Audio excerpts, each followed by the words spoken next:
বন্ধুরা, গতকাল আর্শদীপ সিংয়ের তাণ্ডবে একেবারে ধূলিসাৎ হয়ে গেল ইউএসএ।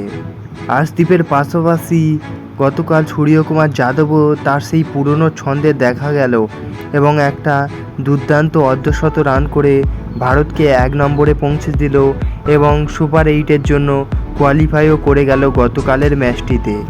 গতকাল যেখানে ভারতকে গ্রুপের শীর্ষে থাকার জন্য ম্যাচটি জেতা প্রয়োজন, অন্যদিকে ভারত এবং ইউএসের ম্যাচটির দিকে তাকিয়েছিল প্রতিবেশী পাকিস্তান। গতকাল যদি ভারত ম্যাচটি হেরে যেত তাহলে পাকিস্তান গ্রুপ থেকে একেবারে ছিটকে যেত এবং সুপার 8-এ পৌঁছাতে পারত না।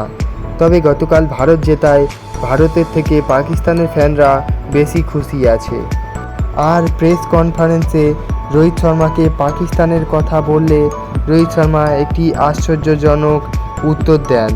এবং বন্ধুরা, এই ভিডিওতে আমরা গতকালের ম্যাচটি সম্পর্কে আলোচনা করব এবং দেখে নেব যে রোহিত শর্মাও গতকাল কি মেসেজ দিল পাকিস্তানের জন্য। তাই তোমরা ভিডিওটি শেষ পর্যন্ত দেখো এবং তোমরা যদি আমার চ্যানেলে নতুন হয়ে থাকো এবং ভবিষ্যতে ক্রিকেটের তথা ইন্ডিয়ান টিমের সমস্ত নিউজ সবার আগে বাংলায় পেতে চাও তাহলে চ্যানেলটিকে করে দাও সাবস্ক্রাইব এবং তোমরা যদি টিম ইন্ডিয়া একজন ডাইহার্ড ফ্যান হয়ে থাকো তাহলে ভিডিওটিকে করে দাও একটা লাইক। চলো ভিডিওতে আগে যাওয়া যাক। গতকালের ম্যাচে ব্যাট হাতে অর্ধশত রান করেছিল সূর্যকুমার যাদব এবং আগামী ম্যাচগুলোর জন্য নিজের ইন্টেন্ট পরিষ্কারও করে দিয়েছে গতকালের ম্যাচে।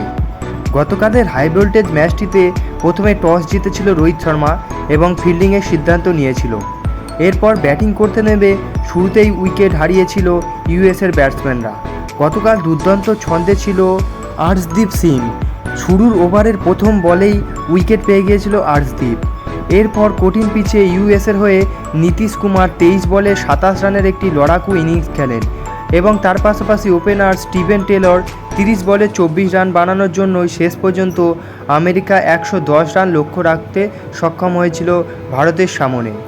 আর্শদীপের 4 উইকেটের পাশাপাশি আবার বল হাতে নজর কাড়ল হার্দিক পান্ডিয়া। ব্যাট হাতে এবছর সেইভাবে না চললেও বল হাতে নিরন্তর উইকেট পেয়ে যাচ্ছে হার্দিক। ইউএসের বানানো 111 রান লক্ষ্য তাড়া করতে গিয়ে চটজলদি সৌরভ নেত্রাভালকারের দুর্দান্ত একটি আউটসুইং বলে আউট হয়ে যান বিরাট কোহলি এবং গোল্ডেন ডাকে ফেরত যায় প্যাভিলিয়নে। এখনও পর্যন্ত বিরাট কোহলি সেইভাবে জ্বলে উঠতে পারেনি বিশ্বকাপের ম্যাচে, তবে আশা করা যাচ্ছে পরবর্তী ম্যাচগুলোতে বিরাট কোহলি তার সেই পুরনো ছন্দে ফেরত পাবে। এরপর মাত্র 2 ওভারেই 10 রানের মধ্যে 2 উইকেট পড়ে গিয়েছিল ভারতীয় দুই দলের। তবে রোহিত শর্মা পড়ে যাওয়ার পর ঋষভ পান্ত কিছু না তোয়াক্কা করে বড় শট খেলার চিন্তা করে এবং সেও 20 বলে মাত্র 18 রান করে প্যাভিলিয়নে ফেরত চলে যায়।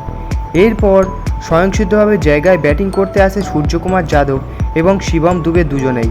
এরপর দুজনে ভালো পার্টনারশিপ করে ম্যাচটি জিতিয়েই প্যাভিলিয়নে ফেরত চলে যায়। এই দুজনের পার্টনারশিপের কারণেই ভারত গতকাল 10 বল বাকি থাকতেই ম্যাচটি জয় সুনিশ্চিত করে। এর পাশাপাশি সুপার 8-এর স্থান একেবারে পাকা করে গ্রুপের শীর্ষে অবস্থান করছে। আর গতকালে ম্যাচটি জেতার সাথে সাথেই পাকিস্তানের দরজাও এবার সুপার 8-এর জন্য খুলে গেল এবং ম্যাচের শেষে রোহিত শর্মাকে পাকিস্তানের কথা জানালে তিনি বলেন যে পাকিস্তান সম্পর্কে তিনি বেশি কিছু ভাবছেন না, তারা এখানে ভালো ম্যাচ খেলতে এসেছে এবং তারা যদি ভালো পারফরমেন্স করে তাহলে অবশ্যই যে কোনো দলের সামনে তারা ভালো খেলবে এবং এবছর বিশ্বকাপটাও নেওয়ার চেষ্টা করবে। বন্ধুরা, তোমাদের কি মনে হয় পাকিস্তান এবারে কি সুপার 8-এ পৌঁছাতে পারবে নাকি ইউএসএই থাকবে সুপার 8-এর মধ্যে? বন্ধুরা, তোমাদের মতামত তোমরা কমেন্টে জানাতে পারো। দেখা হচ্ছে অন্য কোনো ভিডিওতে, ততক্ষণের জন্য বাই বাই।